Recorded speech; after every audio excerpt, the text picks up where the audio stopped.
اور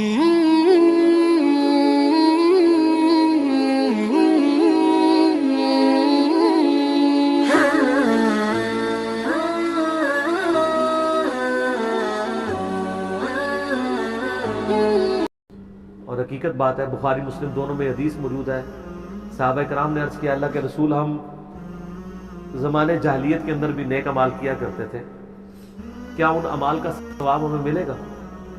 تو نبی علیہ السلام نے فرمایا انہی اعمال کی برکت سے تو تمہیں اللہ تعالیٰ نے ایمان کی دولت سے بھی جو لوگ اچھے تھے نا، اللہ تعالیٰ نے ان کو اسلام کی دولت عطا فرمائی ہے۔ آپ دیکھ لیں جن کے اندر ضد اور ہٹ درمی تھی نا، ان کو دولت نہیں ملی، ورنہ ابو جہل کو دیکھ لیں یا عمر ابن خطاب کو دیکھ لیں، اسلام دشمنی میں دونوں ایک ٹکر کے تھے۔ اسلام ہو یا کچھ اور، چرواہا چرواہا ہی رہتا ہے، اس سے تو ضرور ڈرے گا کیونکہ یہ تیری طرف ہی آ رہا ہے۔ لیکن دونوں کی نیچرز میں فرق تھا۔ سیدنا عمر رضی اللہ تعالیٰ عنہ اپنی پوری سختی کے باوجود ان کے اندر خدا ترسی موجود تھی، اور وہی چیز اللہ تعالیٰ نے ان میں پسند فرما دی اور اسلام کی دولت سے مشرف۔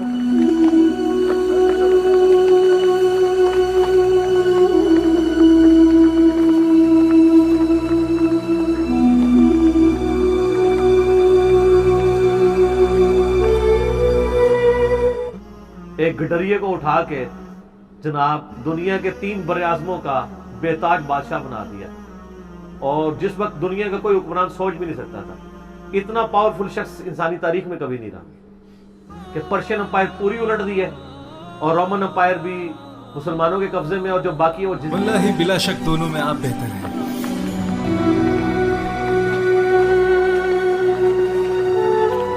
مجھے یقین ہے نبی کی دعا آپ کے حق میں ہے۔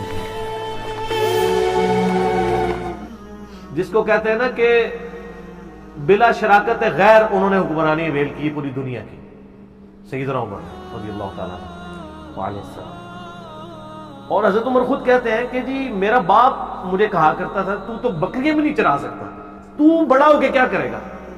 یہ عمر سیریز جو فلم بنائی ہے قطر والوں نے، اس میں دیکھ لیں وہ سین فلمائے ہیں انہوں نے، اور کہتے ہیں اسلام نے ہمیں کہاں تک اٹھا کے، یعنی کہاں سے کہاں اٹھایا، کہاں تک پہنچا۔ اس وقت یہاں اونٹ کہاں ہے؟ میں نے خالہ کے لیے کچھ لکڑیاں، اونٹ کہاں ہے؟ آپ کے اونٹ بالکل ٹھیک ہے، لیکن آپ کو میری خیریت بھی لینی چاہیے، میں آپ کا بیٹا ہوں، اگر میرے اونٹ ٹھیک ہے تو میرا بیٹا بھی ٹھیک ہے۔ رومن امپائر میں یہ لوگ ڈرتے ہوئے تجارت کے لیے تھوڑے سی چیزیں لے کے جا کے کاروبار کیا کرتے تھے، اور کہاں اللہ نے اتنی عزت دی کہ وہ سب کے سب لوگ مغلوب ہو گئے، ان کی ساری دولتیں مسلمانوں کے قدموں میں ڈھیر ہوئی۔ اسلام نے یعنی ان کو عزت دی، اور یہ دیکھ لیں سیدنا عمر کو یہ چیز بڑی کلیئر تھی۔ آپ دیکھیں وہ امیر المومنین بنتے ہی سب سے پہلے انہوں نے خالد بن ولید کو جو ہے نا آرمی چیف کے عہدے سے ہٹایا۔ یا آپ آرمی چیف کو ہٹانے کا اگر سوچیں، کو مشورہ بھی کر لیں تو وزیر اعظم کو ہٹا دیا جاتا ہے۔ یہ فرق ہے ڈیکورم کا، اسلامی حکومت کیسی ہوتی ہے۔ اور اس آرمی چیف کی بھی للہیت دیکھیں، وہ پھر سپاہی کے طور پہ بھرتی ہو گئے، وہ یہ نہیں ہے کہ ریزائن دے کے تو گھر بیٹھ گئے۔ یہاں پہ کسی جونیئر کو آرمی چیف بنا دیا جائے، سینئر سارے جنرل استعفے پکڑا دیتے ہیں کہ ہم تو اس کے نیچے کام نہیں کر سکتے۔ تو اگر آپ کا یہ دعویٰ ہے کہ آپ اسلام کے لیے اور پاکستان کے لیے کام کر رہے ہیں، پھر ان چیزوں سے آزاد ہو جائیں۔ یہ گوروں نے آپ کو کہانیاں سکھائی ہوئی تھی، مسلمان کی یہ کہانی نہیں ہوتی ہے، مسلمان تو للہیت کے ساتھ کام کرتا ہے۔